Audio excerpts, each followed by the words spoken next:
దేవునికి స్తోత్రం. మన ప్రియ ప్రభును రక్షకుడైన యేసుక్రీస్తు నామంలో మీ అందరికీ వందనాలు తెలియజేస్తూ ఉన్నాను. ఈరోజు యాకోబు రాసినటువంటి పత్రిక 5వ అధ్యాయము 17వ వచనం. ఏలియా మన వంటి స్వభావం కలిగినటువంటి మనుషుడే. అతడు ఆసక్తితో ప్రార్థన చేయగా 3.5 సంవత్సరాలు భూమి మీద వర్షం పడలేదు. మరలా అతడు ఆసక్తితో ప్రార్థన చేయగా ఆకాశము వర్షం కురిపించినని దేవుని యొక్క లేఖనం తెలియజేస్తుంది. ప్రియ సహోదరి సహోదరుడా, ఏలియా ఒక గొప్ప ప్రవక్త. దేవుని మీద అసంచలమైనటువంటి విశ్వాసాన్ని ప్రదర్శించినటువంటి గొప్ప ప్రవక్త.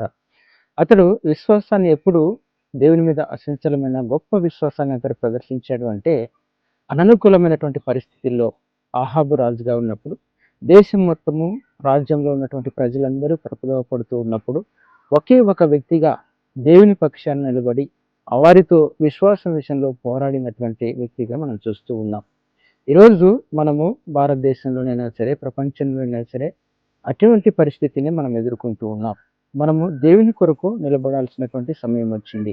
ఎక్కడ సువార్తకు వెళ్ళినా, లేకపోతే దేవుని గురించి ప్రకటించడానికి వెళ్ళినా భయంకరమైన పరిస్థితులు మనం చూస్తూ ఉన్నాం. తిడుతూ ఉన్నారు, కొడుతూ ఉన్నారు, అవసరమైతే చంపివేస్తూ ఉన్నారు. ఇటువంటి పరిస్థితుల్లో ఏలియా నుంచి మనం నేర్చుకోవాల్సినటువంటి విషయం ఏమిటి అంటే, రాజు ఆ తర్వాత ప్రజలందరూ ఒక పక్క ఏలియా దేవుని యందు విశ్వాసం ఇచ్చినటువంటి ప్రవక్తగా, నేను ఒక్కనే శేషించి ఉన్నాను, రాజు ప్రజలందరూ రాని విగ్రహారాధన పెంచి పోషిస్తూ దేశం మొత్తం పాడైనటువంటి పరిస్థితిలో ఉండగా నేను ఒక్కనే శేషించి ఉన్నటువంటి ప్రవక్తలో నేను ఒక్కనే నిలబడి ఉన్నానని దేవునితో అంటున్నాడు. అందుకే ఏలియాని గురించినటువంటి ప్రస్తావన కృత నిబంధన గ్రంథంలో మనం చూస్తే 30 సార్ల కంటే ఎక్కువగా ఏలియాని గురించి ప్రస్తావించబడింది. రూపాంతర కొండ మీద కూడా యేసు ప్రభుతో పాటు మోషే, ఏలియాలు ప్రత్యక్షమయ్యారు. ఆ ఏలియా సరసన ఇంకా ఏదో సమయంలో కానీ ఏషియా ప్రవక్త గురించి కానీ అక్కడ ప్రస్తావించబడలేదు, కానీ ఏలియా గురించి ప్రస్తావించబడింది. అంటే ఎంత ప్రాముఖ్యమైనటువంటి ప్రవక్త మనం చూస్తూ ఉన్నాం. ఇశ్రాయేల్ ప్రజలందరికీ ధర్మశాస్త్రాన్ని ఇచ్చినటువంటి ప్రవక్త మోషే అయితే, తప్పిపోయినటువంటి ఇశ్రాయేల్ ప్రజలందరినీ ధర్మశాస్త్రం వైపు నడిపించినటువంటి గొప్ప ప్రవక్త ఏలియా.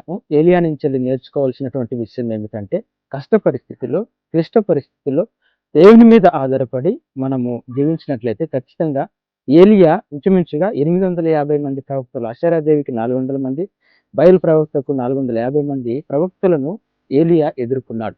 ఒకే ఒక వ్యక్తి దేవుని యందు విశ్వాసం ఉంచి నమ్మకంగా దేవుని వైపు నిలబడినప్పుడు దేవుడు అతని పక్షంగా కార్యం జరిగించున్నాడు. ఈరోజు మనము ధైర్యంగా దేవుని కొరకు నిలబడాలి. సువార్త ప్రకటన విషయంలో, దేవుని సువార్తను ప్రకటించే విషయంలో బయటికి వెళ్తే, లేకపోతే సమాజానికి వెళ్ళి దేవుని యొక్క సువార్తను ప్రకటించాలి అంటే భయపడాల్సిన అవసరం లేదు. ఎందుకంటే సర్వాధికారి అయినటువంటి, సర్వశక్తిమంతుడైనటువంటి యేసు ప్రభు మనకు తోడుగా ఉండగా దేని విషయంలో మనం భయపడిన అవసరం లేదు. ఏలియా కూడా ఆయన ప్రాణాలకు తెగించి రాజుతో పోరాటం అంటే, రాజ్యంలో ఉన్నటువంటి ప్రజలందరూ రాజు ఒకవైపు, ఏలియా ఒకవైపు ఉన్నాడు, దేవుని పక్షాన ఉన్నాడు. మన పక్షాన దేవుడు ఉంటే మనకు ఏ విధమైనటువంటి భయం అవసరం లేదు. దేవుని యొక్క సువార్తను ఈ యొక్క గ్రామాలలో, పట్టణాలలో ప్రకటించటకు మనం ఏమాత్రం భయపడకూడదు. ఈరోజు చాలా మంది బయటకు వెళ్తే మమ్మల్ని తిడతారనో, కొడతారనో, చంపుతారనో భయపడుతూ ఉన్నారు. కానీ ఆదిమ సంఘము అలా భయపడలేదు. దేవుని యొక్క సువార్తను వారు ప్రాణాలొడ్డి మరి దేవుని యొక్క సువార్తను ప్రకటించారు. ఏలియా నుంచి మనం నేర్చుకోవాల్సినటువంటి రోషమైన భక్తి ఏమిటి అంటే, నమ్మకంగా దేవుని కొరకు మనం నిలబడాలి. అపోస్తలుడైన పౌలు అంటున్నాడు, నేను యేసుక్రీస్తు వలన పొందినటువంటి ఈ కృపా సువార్తను ప్రకటించిన నిమిత్తం ప్రాణమును సైతము నేను లెక్క చేయటం లేదు అని అతను అంటున్నాడు.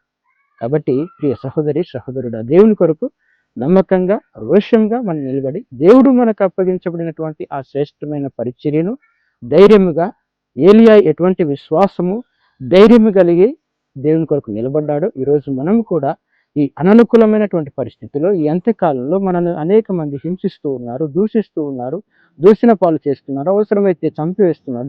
దేనికి మనం భయపడిన అవసరం లేదు. యేసుక్రీస్తు మనకు తోడుగా ఉంటే సమస్తము సాధ్యమే. మనము పిరికితనము కలిగినటువంటి ఆత్మను పొందలేదు, కానీ ధైర్యమైనటువంటి ఇంద్రియ నిగ్రహం కలిగినటువంటి పరిశుద్ధాత్మని శక్తితో మనం నింపబడ్డాం కనుక ధైర్యముగా మనం దేవుని యొక్క సువార్తను ప్రకటిస్తాం. దేవుడు మన పక్షంగా ఉండి మనకు విజయాన్ని ఇచ్చును గాక. ఆమేన్.